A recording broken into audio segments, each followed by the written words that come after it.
just finished book 2. Today we'll be doing book 3. Let's get started. Mother Pascott's disappeared into the sordid hole that was her tavern and emerged a moment later with a scrap of paper with Eliadus Giroux's familiar scrawl. Decimus Scotti held it up before a patch of sunlight that had found its way through the massive boughs of the tree city and read, Scotti, so you made it to Falinesti Falinwood. Congratulations. I'm sure you had quite an adventure getting here. Unfortunately, I'm not here anymore, as you probably guess. There's a town downriver called Athee I'm at. Get a boat and join me. It's ideal. I hope you brought a lot of contracts, 'cause these people need a lot of building done. They were close to the war, you see, but not so close. They don't have any money left to pay. Ha ha. Meet me down here as soon as you can. Giroux. So, Scotti pondered. Giroux had left Falinesti and gone to some place called Athee. Given his poor penmanship and ghastly spelling, it could equally well be Athai, Aphi, or Thry, M3, Ulthra, or Krakamaka. The sensible thing to do, Scotti knew, was to call his adventure over and try to find some way to get back home to the Imperial City. He was no mercenary devoted to a life of thrills. He was, or at least had been, a senior clerk at a successful private building commission. Over the last few weeks, he had been robbed by the Cathay Rot, taken on a death march through the jungle by a gang of giggling Boss Mary, half-starved to death, drugged with fermented pig's milk, nearly slain by some kind of giant tick, and attacked by archers.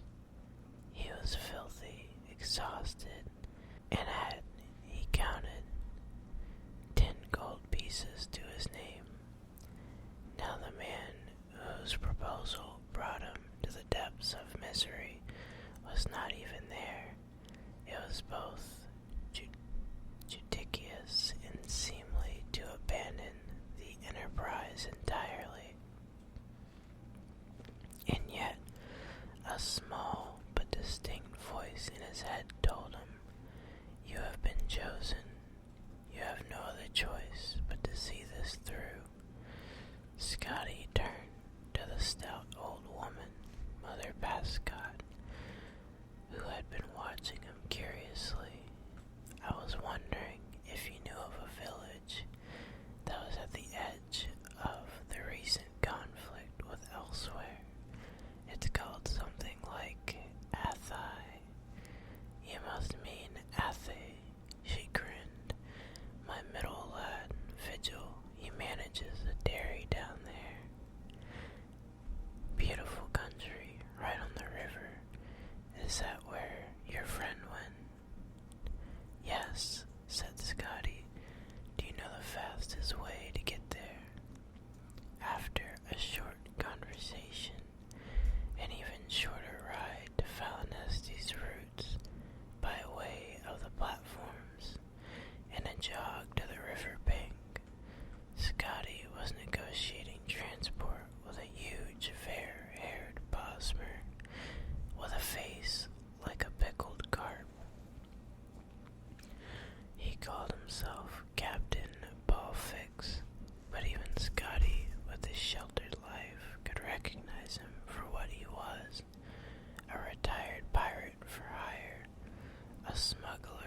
certain and probably much worse. His ship, which had clearly been stolen in the distant past, was a bent old imperial sloop. 50 gold, and we'll be in Athe in 2 days' time, boomed Captain Belfix expansively. I have 10, no, sorry, 9 gold pieces, replied Scotty, and feeling the need for explanation added, I had 10, but I gave 1 to the platform ferryman to get me down here. 9 is just as fine, said the captain agreeably. Truth be told, I was going to Athe whether you paid me or not. Make yourself comfortable on the boat. We'll be leaving in just a few minutes. Decimus Scotty boarded the vessel, which sat low in the water on the river, stacked high with crates and sacks that spilled out of the hold and galley and onto the deck. Each was marked with stamps advertising the most innocuous substances: copper scraps, lard, ink, high rock meal marked for cattle, tar, fish jelly. Scotty's imagination reeled, picturing what sorts of illicit imports were truly aboard. It took more than those few minutes for Captain Belfix to haul in the rest of his cargo. But in an hour, the anchor was up and they were sailing downriver towards Athe. The green, gray water barely rippled, only touched by the fingers of the breeze. Lush plant life crowded the banks, obscuring from sight all the animals that sang and roared at one another. Lulled by the serene surroundings, Scotty drifted to sleep. At night, he awoke and gratefully accepted some clean clothes and food from Captain Belfix. Why are you going to Athe, if I may ask? Queried the Bosmer. I'm meeting a former colleague there. He asked me to come down from the Imperial City, where I worked for the Atreus Building Commission, to negotiate some contracts. Scotty took another bite of the dried sausage they were sharing for dinner. We're going to try to repair and refurbish whatever bridges, roads, and other structures that got damaged in the recent war with the Kashidi. It's been a hard 2 years, the captain nodded his head, though I suppose good for me and the likes of you and your friend. Trade routes cut off. Now they think there's going to be war with the Somerset Isles. You heard that? Scotty shook his head. I've done my share smuggling skooma down the coast, even helping some revolutionary types escape the Maine's wrath. But now, the wars have made me a legitimate trader, a businessman. The first casualties of war is always the corrupted. Scotty said he was sorry to hear that, and they lapsed into silence, watching the stars and moons reflection on the still water. The next day, Scotty awoke to find the captain wrapped up in his sail, torpid from alcohol, singing in a low, slurred voice. When he saw Scotty rise, he offered his flagon of Jaga. I learned my lesson during revelry at Western Cross. The captain laughed and then bursted into tears. I don't want to be legitimate. Other pirates I used to know are still raping and stealing and smuggling and selling nice folk like you into slavery. I swear to you, I never thought the first time that I ran a real shipment of legal goods that my life would turn out like this. Oh, I know, I could go back to it, but Bondar knows not after all I've seen. I'm a ruined man. Scotty helped the weeping Myrrh out of the sail, murmuring words of reassurance. Then he added, "Forgive me for changing the subject, but where are we?" "Oh," moaned Captain Belfix miserably, "we made good time. Athay's right around the bend in the river." "Then it looks like Athay's on fire," said Scotty, pointing. A great plume of smoke, black as pitch, was rising above the trees. As they drifted around the bend, they next saw the flames, and then the blackened skeletal remains of the village. Dying, blazing villages leapt from rocks into the river. A cacophony of wailing met their ears, and they could see, roaming along the edges of the town, the figures of Kashidi soldiers bearing torches. "Bondar bless me," slurred the captain. "The war's back on." "Oh no," whimpered Scotty. The sloop drifted with the current toward the opposite shore, away from the fiery town. Scotty turned his attention there, and the sanctuary it offered, just a peaceful arbor away from the horror. There was a shudder of leaves in two of the trees, and a dozen lithe Kashid dropped to the ground, armed with bows. "They see us," hissed Scotty, "and they've got bows." "Well, of course they have bows," snarled Captain Belfix. "We Bosmer may have invented the bloody things, but we didn't think to keep them secret, you bloody bureaucrat.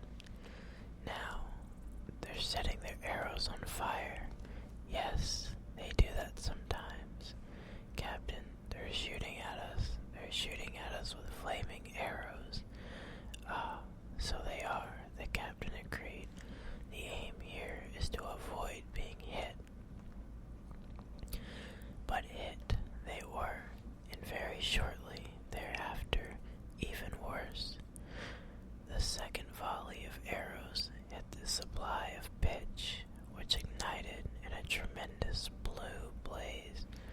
Scotty grabbed Captain Belfix, and they leapt overboard. Just before the ship and all its cargo disintegrated, the shock of the cold water brought the Bosmer into temporary sobriety. He called to Scotty, who was already swimming as fast as he could toward the bend. "Master Decamus, where do you think you're swimming to?" "Back to Valinesti," cried Scotty. "It will take you days, and by the time you get there, everyone will know about the attack on Athay. They'll never let anyone they don't know in. The closest village downriver is Krenos. Maybe they'll give us shelter." Scotty swarmed back to the captain, and side by side they began paddling in the middle of the river past the burning residuum of the village. He thanked Mara that he had learned to swim. Many a Cyrodiil did not, as largely landlocked as the imperial province was.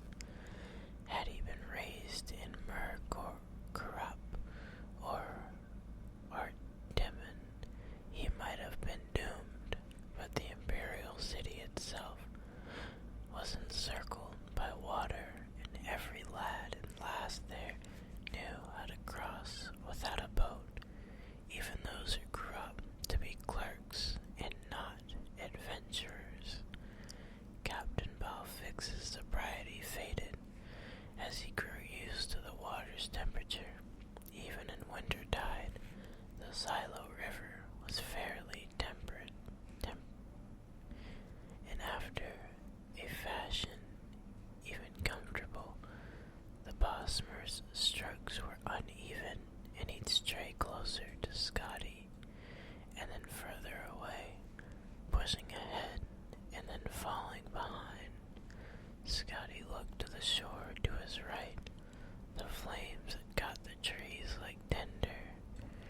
Behind them was an inferno, with which they were barely keeping pace. To the shore on their left all looked fair, until he saw a tremble in the river reeds, and then what caused it? A pride of the largest cats he had ever seen. They were auburn-haired, green-eyed beasts, with jaws and teeth to match his wildest nightmares, and they were watching the two swimmers and keeping pace. Captain Belfix, we can't go to either that shore or the other one, or we'll be parboiled or eaten, Scotty whispered. Try to even your kicking and your strokes. Breathe like you would normally. If you're feeling tired, tell me, and we'll float on our backs for a while. Anyone who has had the experience of giving rational advice to a drunkard would understand the hopelessness. Scotty kept pace with the captain, slowing himself, quickening, drifting left and right, while the Bosmer moaned old ditties from his pirate days. When he wasn't watching his companion, he watched the cats on the shore. After a stretch, he turned to his right. Another village had caught fire. Undoubtedly, it was Grenos. Scotty stared at the blazing fury, awed by the sight of the destruction, and did not hear that the captain had ceased to sing. When he turned back, Captain Belfix was gone. Scotty dove into the murky depths of the river. Over and over again, there was nothing to be done. When he surfaced, after his final search, he saw that the giant cats had moved on, perhaps assuming that he too had drowned. He continued his lonely swim downriver. A tributary, he noted, had formed a final barrier, keeping the flames from spreading further, but there was no more downs. After several hours, he began to ponder the wisdom of going ashore. Which shore was the question? He was spared the decision. Ahead of him was a rocky island with a bonfire. He did not know if he were intruding on a party of Bosmeri or Kashidi. Only that he could swim no more. With straining, aching muscles, he pulled himself onto the rocks. They were Bosmer refugees, he gathered. Even before they told him, roasting over the fire was the remains of one of the giant cats that had been stalking him through the jungle on the opposite shore. Cinch, tiger, said one of the young warriors ravenously. It's no animal. It's as smart as any Cathay Rot, or Ohms, or any other bleeding Kashidi. Pity this one drowned. I would have gladly killed it. You'll like the meal, though. Sweet, and all the sugar these asses eat. Scotty did not know if he was capable of eating a creature as intelligent as a man or Mer, but he surprised himself, as he had done several times over the last days. It was rich,